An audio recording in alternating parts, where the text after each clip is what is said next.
Hi, welcome to week 12. This week we are learning about revolutions and contention, which involves developing an understanding of how political scientists analyze political struggles over resources that spill out of government and institutions, kind of like a bucket filled with liquid. How large or significant the contention is a function of how much of that contention spills out outside the realm of normal politics. Um, we're going to learn how to differentiate different forms of political contention. So hopefully at the end of the week, you'll be able to clearly understand the difference between a social and a political revolution. One is typically far worse than the other. Uh, I hope that after this week, you'll also be able to describe and evaluate at least some of the major theories about causes of revolution and contention. Eastwood and Dikovic use various movements that comprise the Arab Spring to illustrate the different forms of revolution and contention, which I thought was a very useful way of looking at that. This chapter begins with a story about the event that sparked the Arab Spring in late 2010. Most people don't realize that the revolutions that racked the Middle East in that period began in Sidi Bouzid, which is a small town in central Tunisia.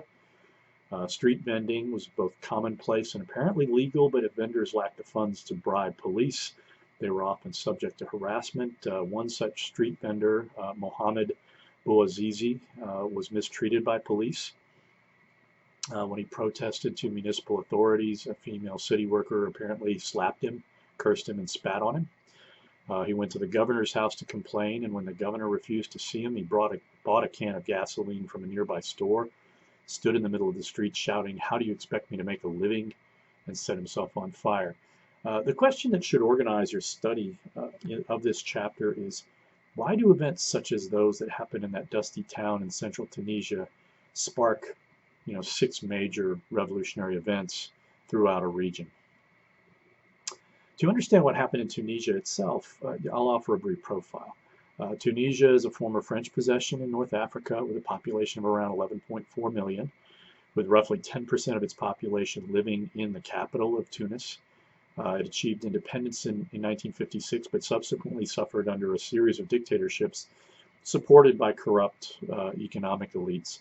The one-party state of Zine el Abidine Ben Ali had ruled Tunisia since 1987 as again, a kind of a one-party state. His government's policies stressed economic modernization, especially the development of Tunisia's energy sector. He'd been, fairly successful in attracting foreign investment and in privatizing and modernizing Tunisian economy. Despite having a relatively modern and productive economy, however, corruption was also rampant, and the population was frequently suffering from high unemployment, and high food costs. Tunisia, to this day, remains sort of an extractive economy, with roughly 10% of its GDP coming from phosphate production, and slightly more than its olive oil production. And then energy also, contributes a lot to the Tunisian economy. So it was not particularly diversified, and there was a great deal of inequality and a great deal of corruption, with a small number of people skimming off this modernizing and apparently very productive economy. So in 2011, you had the paradox that by most measures, Tunisia had one of the most modern economies, but simultaneously had one of the most repressive governments, and rampant corruption. So the result was a very modern and productive economy that was basically, being fed into a very tiny political elite that surrounded the president Ben Ali.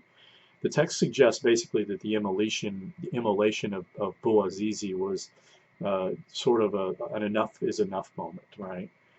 Subsequent to the Arab Spring revolutions, Tunisia has been one of the relatively sort of semi, success stories. They've transitioned to a democratic regime. They've become a unitary semi-presidential republic since 2012. So they have a president who's head of state. His name is Mohamed Ennacioul, and a prime minister who is head of government, and his name is Youssef Chahid. And they also have a unicameral legislature. But the story of Tunisia also illustrates a difficult reality. Corrupt countries are hard to uncorrupt. I'm going to post a foreign affairs article from 2017 on the course resources section for this week, kind of illustrating the fragile status of Tunisia's experience with democracy. And one thing we'll find over the course, if you really dig down and try to study revolutions, economic dislocations often produce these kinds of things. And when governments take away something that citizens think they have a right to, you're going to get that kind of thing. So if you look at Tunisia's quality of life measures, what do you see? Annual GDP, the PPP measure is about 151 billion. GDP per capita is around 3,500, which isn't terrible in North Africa. Its Gini coefficient is 0.358, which is on the scale where 0 equals perfect equality and 1 equals perfect inequality. It suggests that Tunisia's economy or economic equality is not that bad, and its HDI is 0.735, which is actually quite high again compared to its neighbors. Nevertheless, what you're seeing there is an instance where a productive economy is actually being fed into a tiny elite, and where everyone else is, it's sort of like the situation in a bar where everybody's working class people, and then suddenly Bill Gates comes in. Did everyone suddenly become a billionaire? No. But their per capita income of that bar suddenly jumped. And that's one of those instances where, these kinds of measures can sometimes mislead us. All right, that's enough about that. This week, in addition to our weekly assignments, we have our 4th country profiles due on one country from Central or Latin America. So let's get those assignments in on time and have a great week.